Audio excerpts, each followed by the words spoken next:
نماز میں اپنے امت مسلمہ سے الگ نہیں ہونا، جس فرقے کی مرضی مسجد آ جائے اپنے وہاں نماز پڑھ لینی ہے۔ نماز ایک بندے کا اللہ کے ساتھ تعلق ہے، اس کا اس بات سے کوئی لینا دینا نہیں ہے کہ سامنے امام کون کھڑا ہوا ہے۔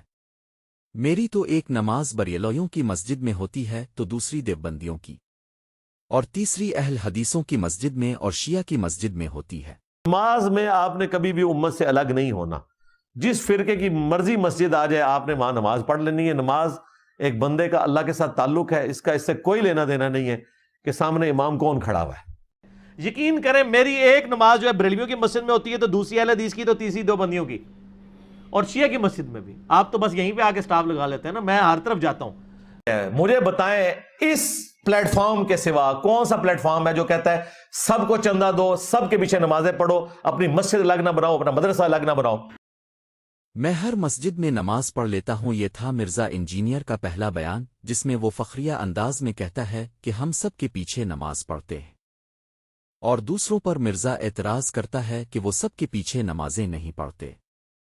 مرزا انجینئر نے اپنی کئی ویڈیو میں یہ بھی کہا ہے کہ یہ فرقہ واریت کی نشانی ہے کہ سب کے پیچھے نماز نہ پڑھی جائے، لیکن مرزا انجینئر خود اپنا اصول توڑتے ہوئے دوسرے بیان میں کہتا ہے کہ میری بھی کوشش ہوتی ہے کہ میں کسی ایسے امام کے پیچھے نماز نہ پڑھوں جو کلمہ گو مشرک ہو۔ میں نے یہ جواز کی حد تک بتایا ہوا ہے، نہ کہ یہ کہا کہ آپ نے ضرورتاً ڈھونڈ کے ایسے لوگوں کے پیچھے جا کے نماز پڑھنی ہے۔ میری بھی حتی الامکان کوشش ہوتی ہے میں کسی ایسے امام کے پیچھے نماز نہ پڑھوں جو کلمہ گو مشرک ہو۔ یہی بات جب دوسرے علماء کرام کریں کہ کوشش کرنی چاہیے کہ صحیح عقیدہ والے امام کے پیچھے نماز پڑھی جائے، جس کو مرزا فرقہ واریت کا نام دیتا ہے۔ اور اب خود مرزا یہ بات اپنے عمل سے بتا رہا ہے، تو کیا یہ کوئی فرقہ واریت نہیں؟ پتہ نہیں تہاڈا دین مان نہیں، مجھے سمجھ آندی کہ کیڑا ہے کہ دین مان ہے یار، تہاڈا سمجھ نہیں آندی شاہ جی۔ اچھا ایک پاسے ٹھہر۔ تو اب مرزا انجینئر کے کس بیان کو سچا ماننا چاہیے اور کس بیان کو چھوٹا ماننا چاہیے، یہ بات وہ مرزا کر رہا ہے جس کا خود اپنا دین ایمان کسی کو سمجھ نہیں آ رہا۔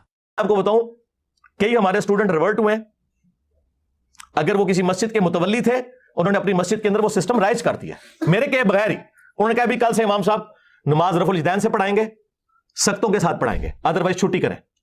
تو میں نے تو نہیں کسی کو کہا کہ ایسا کریں، ہاں ہمیں بعد میں آ کے بتاتے ہیں کہ جی ہم نے تو اپنی مسجد کے اندر یہ سارا کام کر دیا۔ یہ ہے تبدیلی، یہ کوئی کروا کے بتائے۔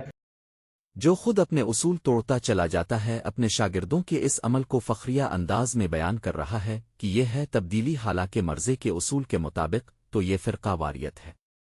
اور مرزا کو تو اپنے سٹوڈنٹ سے یہ کہنا چاہیے تھا کہ تم فرقہ واریت پھیلا رہے ہو۔ بس اتنا ہی بتانا تھا۔ Thank you very much.